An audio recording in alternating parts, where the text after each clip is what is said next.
எத்தனை தெய்வங்கள் இருந்தாலும் அது குலதெய்வம் ஆனாலும் ஒரு தாய்க்கு நிகராகுமா? ஆகாது. தாய்தான் தெய்வம், தாய்தான் கடவுள், தாய்தான் இறைவன். தாய்க்கு நிகர் தாய்தான்.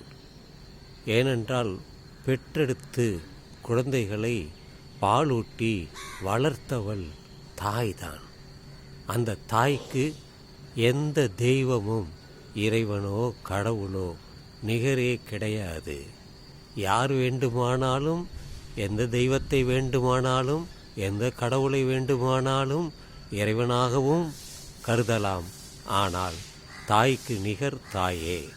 தாயிற் சிறந்த கோயிலும் இல்லை, தந்தை சொல் மிக்க மந்திரம் இல்லை.